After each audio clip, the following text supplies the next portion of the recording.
Hello, bonjour à tous. Aujourd'hui, j'ai décidé de vous faire une petite vidéo schématique sur les abdominaux. Alors, à l'époque, on considérait plutôt l'embonpoint comme un signe de réussite sociale, mais aujourd'hui, les codes sociaux ont changé et tout le monde veut plutôt être mince.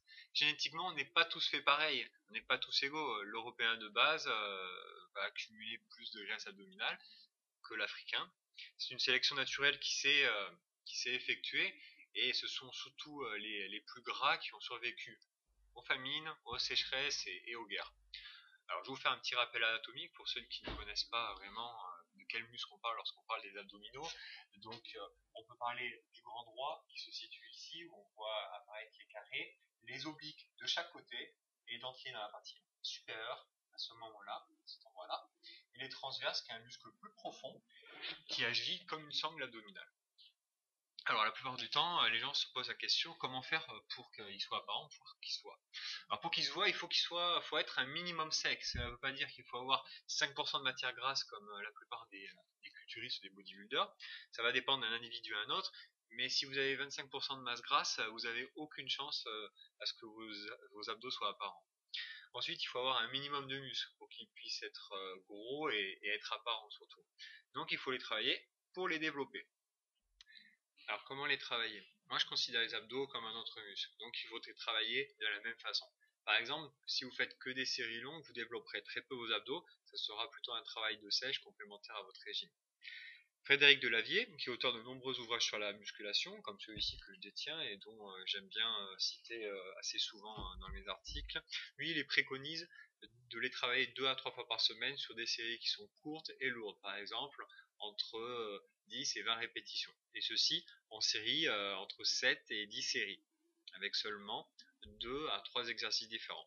Après, au niveau du repos, moi j'ai envie de dire, ça va dépendre de l'intensité et de la difficulté du mouvement. Ça peut varier entre entre une seconde et une minute. Après, ça peut aussi varier en fonction de vos objectifs. Si vous avez des objectifs de sèche, d'endurance ou d'explosivité. Au niveau de l'exécution du mouvement contrairement à d'autres exercices de musculation, le travail s'effectue en dos rond. Après, moi, je conseille de faire des exercices qui vous plaisent et sans douleur.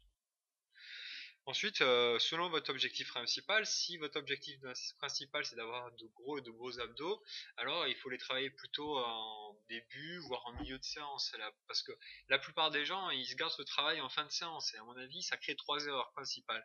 Un, en fin de séance, on a une perte de motivation. Deux, on a moins d'énergie pour les travailler intensément. Et trois, parfois on manque de temps. Il y a maman qui attend à la maison, les enfants à récupérer. Donc, si vraiment c'est votre objectif principal, d'avoir de gros et beaux abdos pour la plage, à ce moment-là, intégrez-les en début de séance ou en milieu de séance. Alors, on pose souvent la question, ouais, mais j'ai mes abdos, mais j'ai du ventre aussi, hein. On voit mes abdos, mais j'ai du ventre, à quoi c'est dû?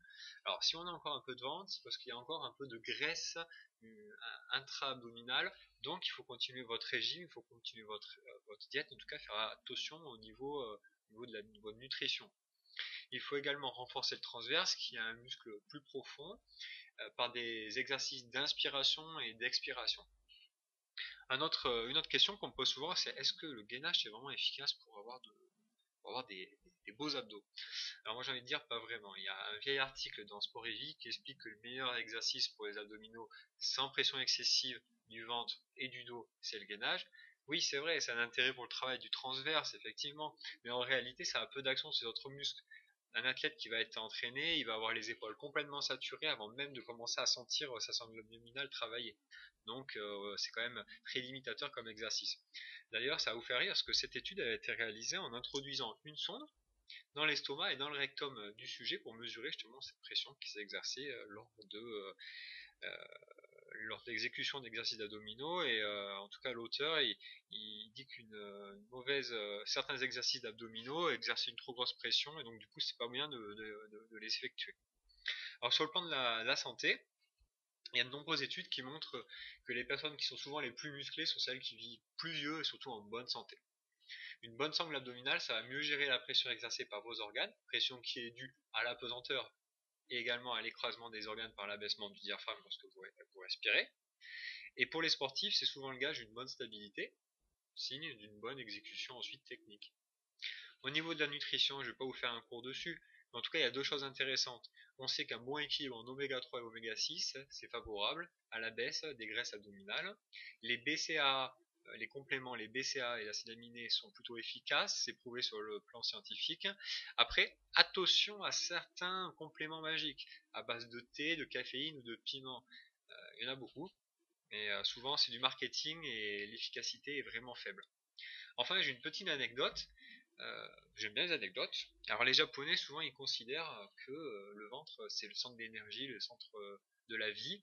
D'où, petite surprise, voilà, le harakiri qui se faisait crack comme ça. Hein, d'accord. Donc on voit encore l'importance du ventre, en tout cas des abdominaux. Voilà, on a fini pour cette petite vidéo. J'espère qu'elle vous a plu. Donc à la fin de votre séance, pensez bien vous étirer sans cambrer excessivement le dos et surtout, faites-vous encadrer par un coach. À bientôt.